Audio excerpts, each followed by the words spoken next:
भानपुर की वो आखिरी रात। यह बात 60-70 साल पुरानी है, जब शहरों की रोशनी गांवों तक नहीं पहुंचती थी और रात का मतलब सिर्फ गहरा डरावना अंधेरा होता था। बिहार और बंगाल की सीमा पर एक गांव हुआ करता था, भानपुर। छोटा सा गांव, चारों तरफ बांस के ऊंचे ऊंचे घने जंगल और बीच में बहती बूढ़ी नदी। गांव खुशहाल था, लेकिन उस गांव का एक अजीब नियम था। शाम के ठीक 7 बजते ही गांव का चौकीदार रहमत चाचा पूरे गांव में जोर जोर से चिल्लाकर ढिंढोरा पीटता था। कहता था, किवाड़ बंद कर लो भाई, दिया बुझा लो भाई। आधी रात को अगर कोई पुकारे तो पलटकर जवाब मत देना। लोग कहते थे कि रात के 12 बजे के बाद भानपुर की गलियों में कोई तीसरा घूमता है। वह किसी भी अपने वाले की आवाज में कुंडी खटखटाता है। जिसने भी दरवाजा खोला या पलटकर आवाज दी, सुबह उसकी सिर्फ राख मिलती थी। उसी गांव में शहर से एक लड़का आया था, अनंत, पढ़ा लिखा, विज्ञान को मानने वाला। वह अपनी बूढ़ी दादी से मिलने आया था। अनंत इन सब बातों को अंधविश्वास मानता था। उसने हंसते हुए दादी से कहा, दादी, ये सब कहानियां हैं ताकि लोग रात को चोरों के डर से बाहर न निकले।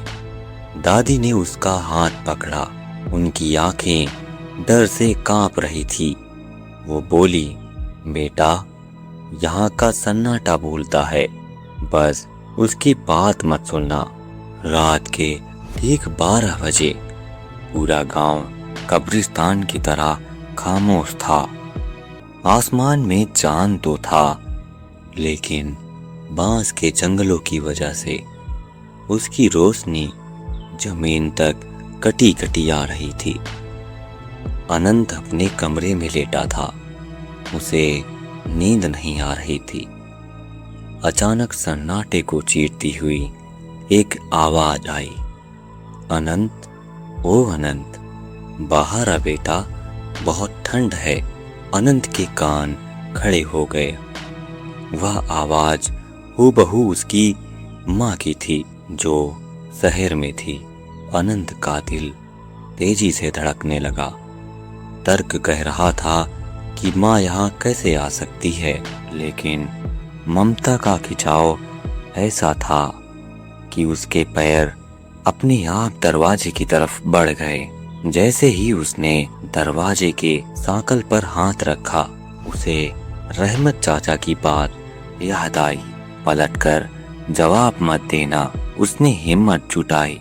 दरवाजा खोलने के बजाय खिड़की की झिरी से बाहर झांका। बाहर का नजारा देखकर उसका खून जम गया। आंगन में एक परछाई थी, पीठ उसकी तरफ थी। कपड़े हूबहू उसकी माँ जैसे थे, लेकिन अजीब बात यह थी कि उस परछाई के पैर जमीन से 1 फीट हवा में थे और उसका शरीर धीरे धीरे बिना हिले डुले हवा में झूल रहा था। अनंत ने डर के मारे अपने मुंह पर हाथ रख लिया। तभी वह परछाई धीरे धीरे मुड़ी। जब अनंत ने उसका चेहरा देखा तो उसकी चीख गले में ही फंस गई। वह उसकी माँ नहीं थी। उसका कोई चेहरा ही नहीं था। बिल्कुल सपाट चमड़ी, ना आंखें, ना नाक, ना मुंह, सिर्फ 2 दहकते हुए कोयले जैसे गड्ढे थे जो सीधे खिड़की की तरफ देख रहे थे। वह चीज समझ गई कि अनंत उसे देख रहा है। उसने खिड़की पर अपनी लंबी सूखी उंगलियों से दस्तक दी। तभी दूर से एक भारी आवाज गूंजी, ठहर जा, भानपुर की सीमा में अभी रहमत जिंदा है। वह रहमत चाचा थे। उनके हाथ में पुरानी लाठी थी। और दूसरे हाथ में पीतल का एक अजीब सा दिया जिसमें से नीली लौ निकल रही थी। रहमत चाचा ने लाठी जमीन पर पटकी और कोई मंत्र बुदबुदाने लगे।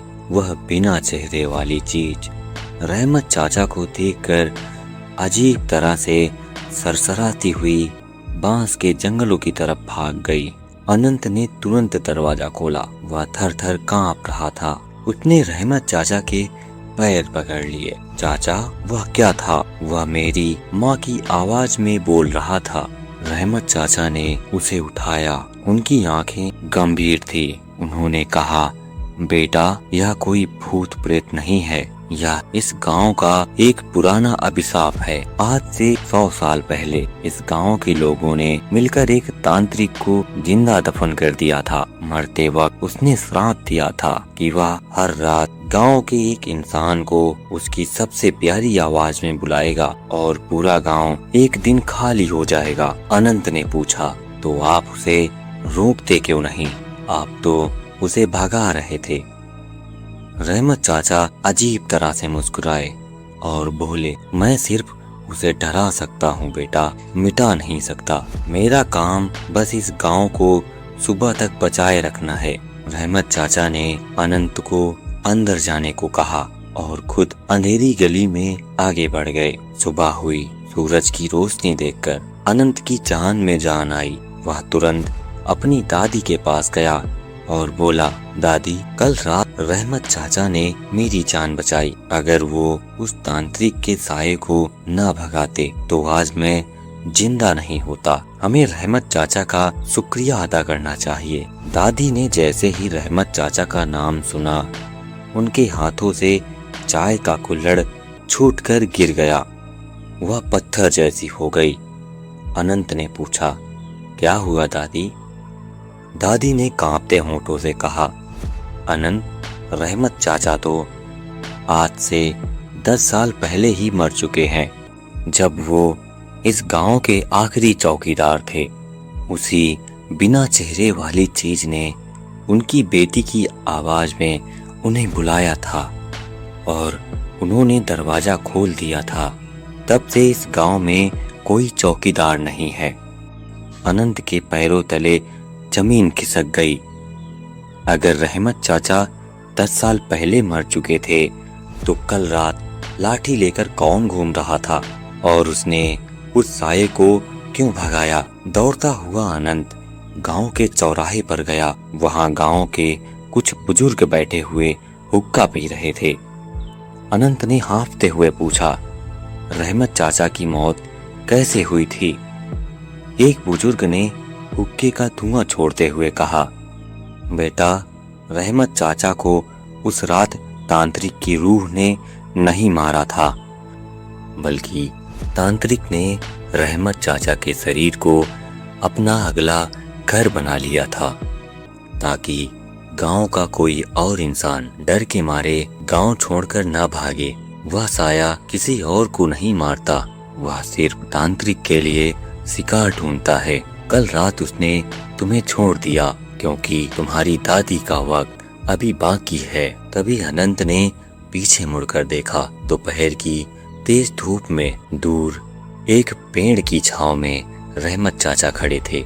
उनके हाथ में लाठी थी। धूप में उनकी कोई परछाई नहीं बन रही थी। उन्होंने अनंत की तरफ देखा, अपने सूखे होंठों पर उंगली रखी और खामोश रहने का इशारा किया और धीरे धीरे गायब हो गए। अगला पार्ट आप लोग अगली वीडियो पर देखेंगे।